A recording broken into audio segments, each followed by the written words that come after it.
Ta parole est une lampe à mes pieds, une lumière sur mon sentier. Psaume 119, verset 105.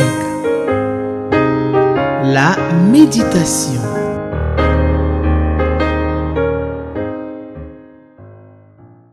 Shalom, shalom, chers frères et sœurs. Que Dieu vous bénisse. Merci pour votre présence régulière à ce temps de méditation de la parole de Dieu. Que le Seigneur vous bénisse. Que le Seigneur bénisse vos familles. Que le Seigneur bénisse vos activités. Que Dieu vous donne encore davantage de joie à être présent, à lire et à méditer sa parole. Encourageons-nous toujours les uns les autres, encourageons d'autres personnes autour de nous à venir avec nous pour ce temps de méditation sur Espérance TV, cette chaîne qui nous donne vraiment d'être connectés les uns avec les autres. Je ne sais pas où la plupart d'entre vous se trouvent, mais je suis toujours encouragé de savoir qu'il y a plein de personnes qui suivent cette émission, qui prennent part à ce temps merveilleux de méditation. Continuez de prier pour cette équipe qui travaille la direction de cette télévision, mais aussi toute l'équipe technique qui travaille derrière les caméras, dans les bureaux pour nous donner des images formidables et qui travaillent de façon formidable. Priez pour eux, leur famille, que Dieu continue de les bénir et que le nom du Seigneur soit béni pour ce temps encore que nous avons. Nous allons prier et demander au Seigneur de s'adresser au cœur de chacun de nous. Dieu a quelque chose à dire à chacun de nous et que rien ne nous empêche d'entendre ça, de garder cela. Nous prions donc pour ce temps de méditation de la parole de Dieu. Père Céleste, nous te bénissons, nous te rendons toute la gloire pour ce temps que nous avons encore en ce jour, ce temps que nous avons d'être avec toi. Tu as dit que là où deux ou trois sont assemblés en ton nom, tu es au milieu d'eux. Merci d'être là à ce rendez-vous et merci d'avoir quelque chose de particulier à dire à chacun de nous. Que nos cœurs reçoivent cela et que nous puissions marcher conformément à ce que tu vas nous dire. Parle-nous maintenant, Père, nous t'écoutons. Au nom de Jésus. Amen. Amen. Nous prenons nos Bibles.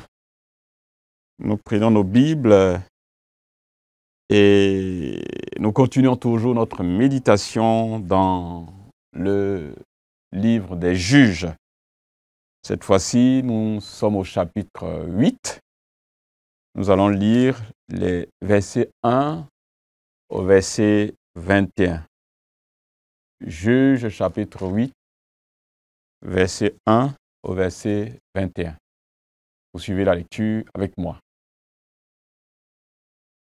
Les hommes d'Éphraïm dirent à Gédéon: que signifie cette manière d'agir envers nous?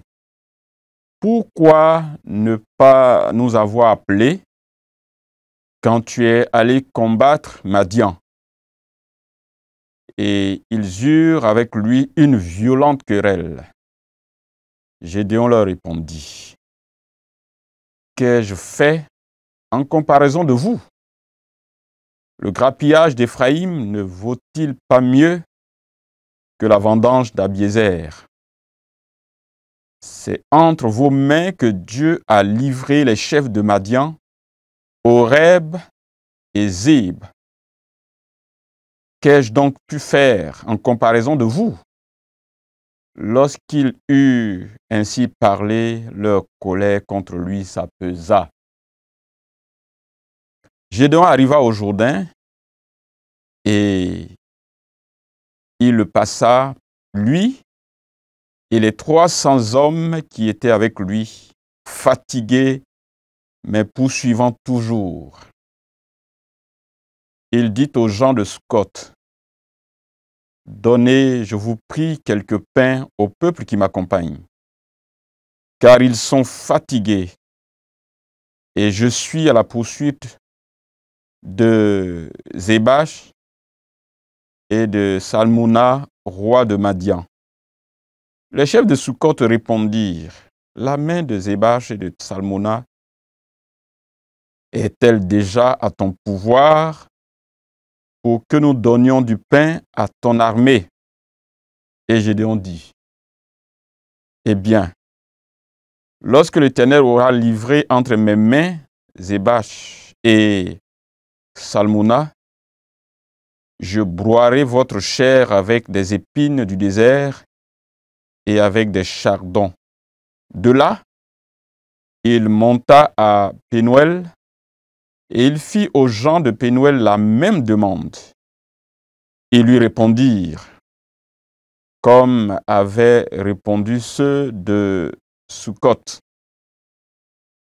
Et il dit aux gens de Pénuel, quand je reviendrai en paix, je renverserai cette tour. Zébach et Salmouna étaient à Kakor et leur armée avec eux, environ 15 000 hommes, tous ceux qui étaient restés de l'armée entière des fils de l'Orient. 120 000 hommes tirant l'épée avaient été tués. Gédéon monta par le chemin de ceux qui habitent sous les tentes à l'orient de Nobach et de Jogbéa. Et il battit l'armée qui se croyait en sûreté. Zébach et Salmouna prirent la fuite. Gédéon les poursuivit et il s'empara des 2 rois de Madian, Zébach et Salmouna, et il mit en déroute toute l'armée. Gédéon, fils de Joas, revint de la bataille par la montée de Hérès. Il saisit d'entre les gens de Scott un jeune homme qu'il interrogea et qui lui mit par écrit les noms des chefs et des anciens de Scott, 77 hommes. Puis il vint auprès des gens de Sukkot et dit, voici Zébach et Salmouna, au sujet desquels vous m'avez insulté en disant, la main de Zébach et de Salmouna est-elle déjà en ton pouvoir pour que nous donnions du pain à tes hommes fatigués? Et il prit les anciens de la ville et les châtia les gens de Sukkot avec des épines du désert et avec des chardons. Il renversa aussi la tour de Pénuel et tua les gens de la ville. Il dit à Zébach et à Salmouna, comment étaient les hommes que vous avez tués à Tabor? Il répondit, ils étaient comme toi. Chacun avait l'air d'un fils de roi. Il dit, c'étaient mes frères, fils de ma mère. L'Éternel est vivant. Si vous les eussiez laissés vivre, je ne vous tuerai pas. Et il dit à Jéter, son premier-né, lève-toi, tue-les. Mais le jeune homme ne tira point son épée parce qu'il avait peur, car il était encore un enfant. Zébach et Salmouna dirent, lève-toi toi-même et tue-nous, car tel est l'homme, telle est sa force. Et Gédéon se leva et tua Zébach et Salmouna.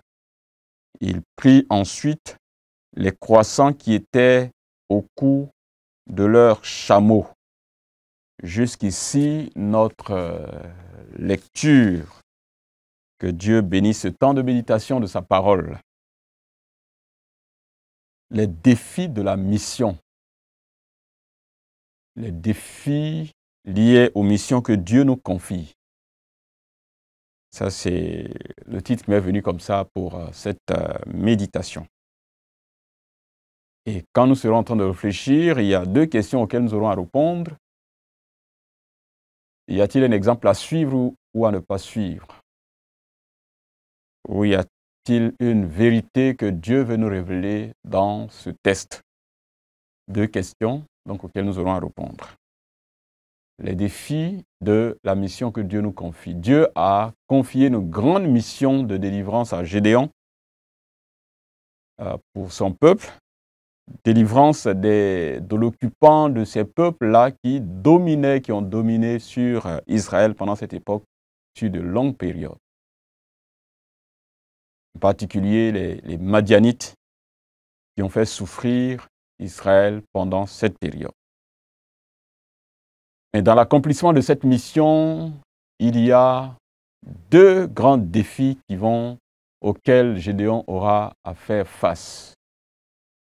Le premier défi, ou alors dans ce texte que nous avons lu ici, le premier défi ici, c'est la contestation avec les Éphraïmites, qui se plaignent que Gédéon ne les a pas associés au combat, que Gédéon ne les a pas appelés à combattre contre les Madianites. On sait que Gédéon avait fait un appel à tout le peuple, des milliers de personnes, et Dieu a dû demander à Gédéon de réduire l'effectif de l'armée de tous ces gens-là. Parce qu'il s'est dit que s'ils avaient la victoire, ils allaient croire que c'est à cause de leur force, à cause de leur nombre qu'ils ont eu la victoire. Et Dieu voulait que la gloire revienne à lui et à lui seul. Et Dieu a demandé donc qu'un tri soit fait, en commençant d'abord par ceux qui ont peur. Que ceux qui ont peur puissent sortir de l'armée, des rangs de l'armée, qu'ils puissent se retirer volontairement, qu'ils s'en aillent. Donc ça, c'était le premier critère de tri, premier tri que Dieu avait fait de tout ce monde qui était venu. Ensuite, il y avait donc le test de ceux qui devaient aller boire de l'eau, et à partir de là, on devait trier un certain nombre de personnes. Et c'est comme ça que ça a été fait, et finalement, c'est 300 personnes qui ont été retenues, donc reconnues comme aptes à pouvoir faire partie de cette armée. 300 personnes. Et certainement, donc, les Éphraïmites ont dû être écartés. Mais la guerre qui avait été engagée pourtant, ils ont été associés aussi à la fin. Parce que quand il y a eu de la débandade, quand Gédéon, les 300 personnes sont rentrées ont affronté les Madianites, que les Madianites ont fui par l'intervention puissante de Dieu. Donc, certains ont été tués, mais ceux qui étaient en train de fuir, Gédéon a fait appel à tous les peuples pour leur barrer le chemin et les tuer. Et les Éphraïmites faisaient justement partie de ceux-là à qui Gédéon a demandé « Descendez et barrez-leur le chemin ». Et ils sont descendus et ils ont tué plein de ces gens. C'est vrai que la bataille n'était pas encore terminée parce qu'il fallait aller à la poursuite des rois qui étaient à la tête de ces peuples qui ont attaqué et qui depuis oppressaient le peuple juif, le peuple de Dieu. Mais malgré ça, certainement, ils n'étaient pas contents qu'ils n'aient pas été au début de la bataille. Donc les Éphraïmites vont se plaindre et c'était chaud. Le texte dit que la querelle qu'ils ont engagée contre Gédéon était violente. Et Gédéon devait faire face à cette situation. Maintenant que la victoire est là, ils se plaignent pourquoi ils n'ont pas été là au début. Et devant ça, devant ce défi important, Dieu va donner une sagesse incroyable à Gédéon. Gédéon va faire preuve d'une grande sagesse, une grande sagesse. Il va leur parler. Il va leur parler au point où leur colère s'est apaisée. Donc, il va savoir trouver les mots pour leur parler.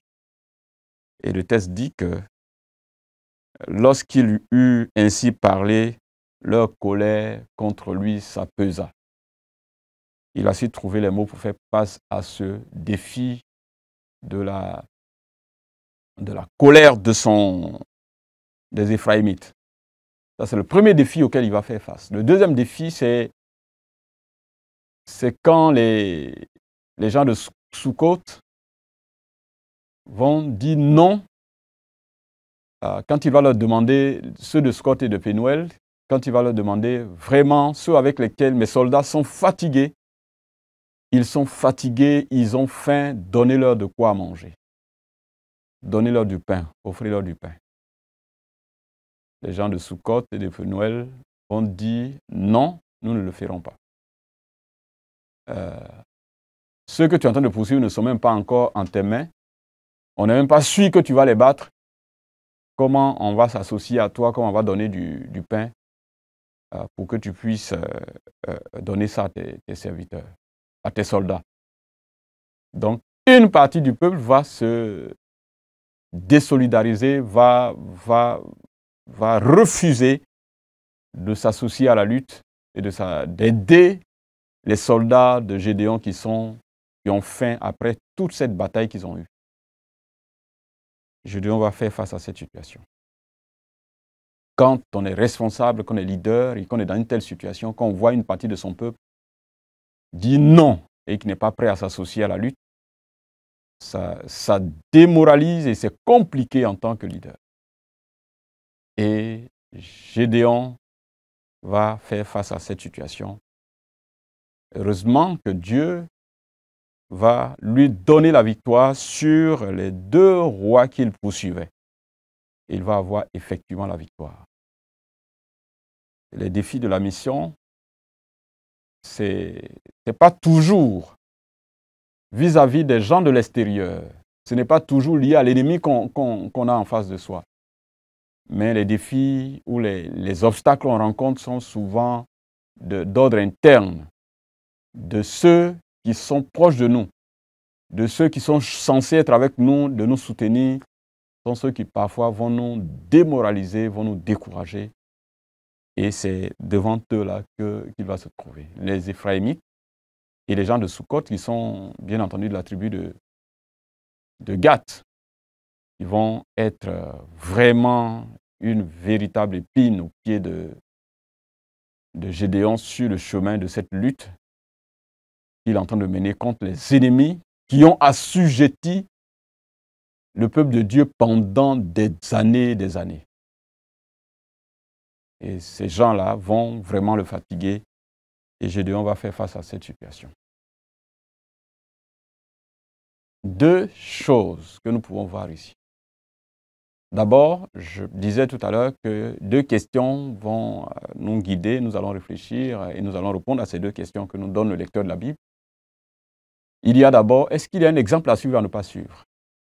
Je dirais qu'il y a un exemple à suivre et un autre exemple à ne pas suivre. L'exemple à suivre, c'est la manière à laquelle Gédéon va gérer cette contestation des Éphraïmites, cette révolte, cette querelle que les Éphraïmites vont engager.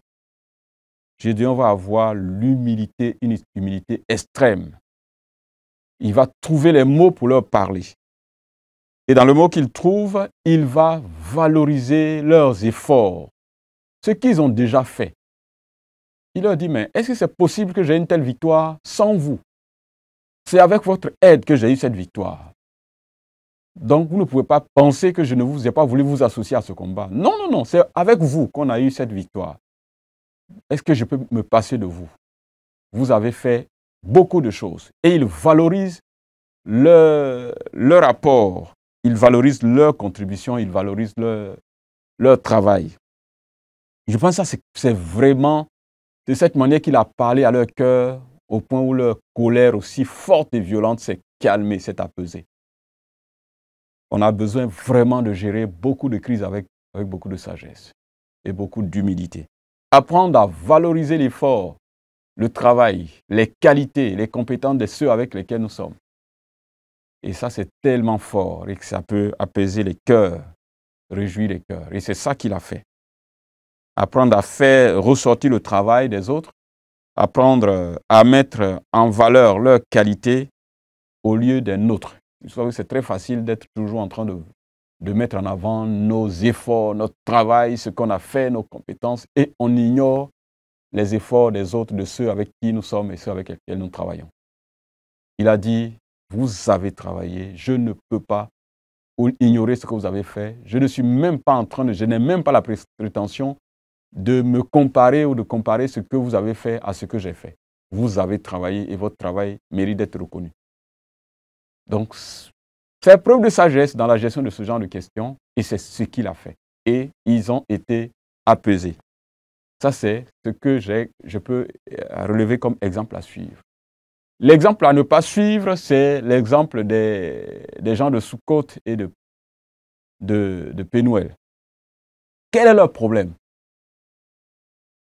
Ils ont été sous domination depuis des années. Gédéon est en train de poursuivre les dominateurs, ces rois-là qui les ont assujettis pendant des années.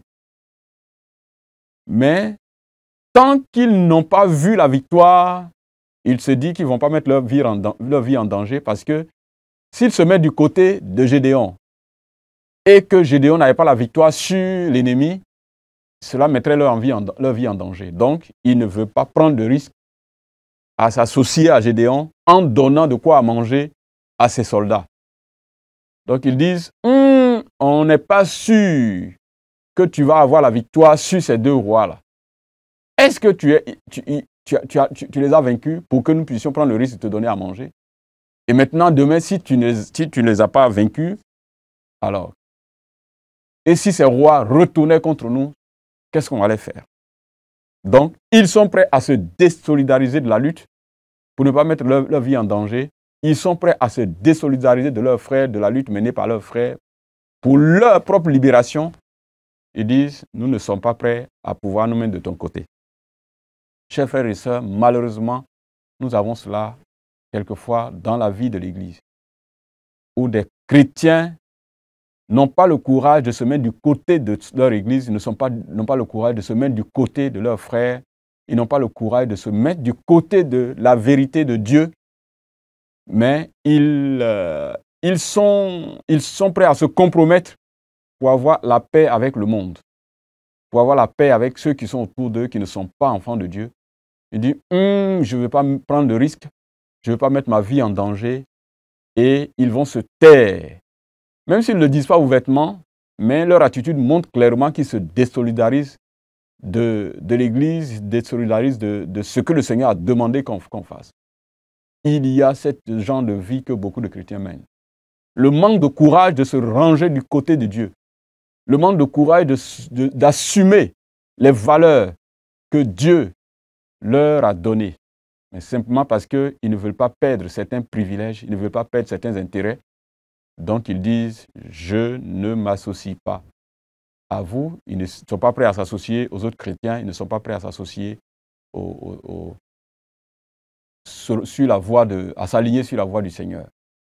Chers frères et sœurs, Dieu nous interpelle. Il y a de gros risques, et c'est vrai, quand nous avons décidé de suivre le Seigneur. Mais c'est ce à quoi le Seigneur nous a appelés. Si vous éloignez, si vous régnez le Seigneur vous régnera. Si vous ne voulez pas porter dignement, fièrement le nom de Dieu, prendre le risque pour le Seigneur, soyez sûr que vous mettez votre vie en danger, parce que Dieu ne s'associera pas à vous.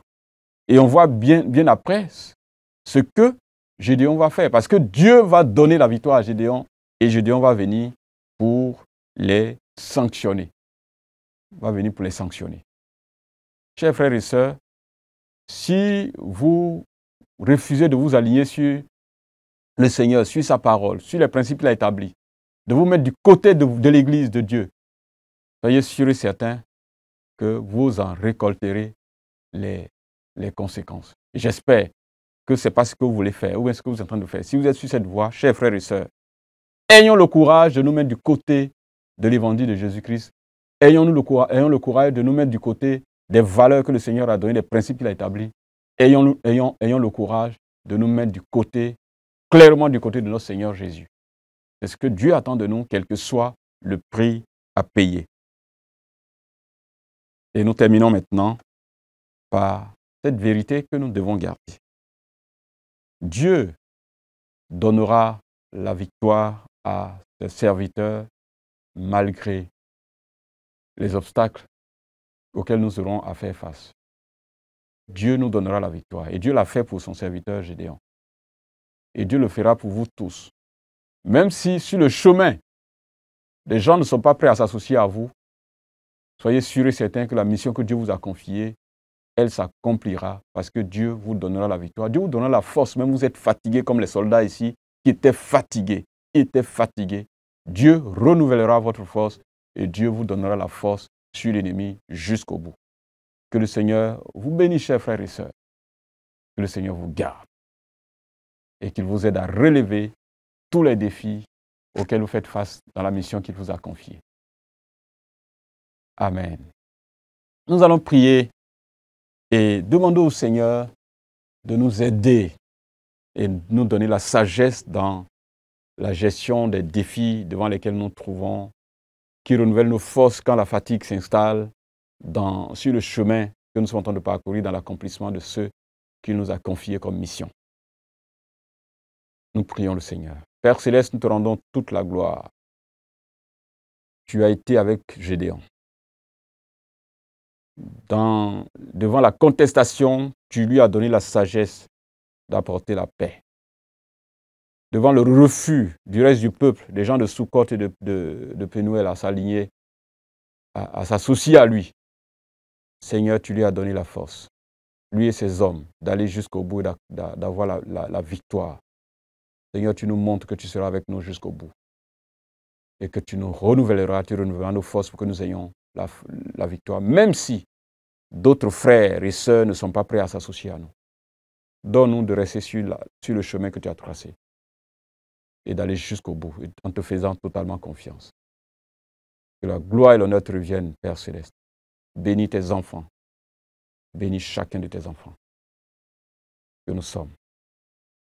Au nom de Jésus, nous t'avons prié. Amen. Chers frères et sœurs, que le Seigneur vous bénisse et à la prochaine pour un autre temps merveilleux de méditation de la parole de Dieu. D'ici là, que le Seigneur vous bénisse. Shalom. Amen. Ta parole est une lampe à mes pieds, une lumière sur mon sentier. Psaume 119, verset 105. La méditation.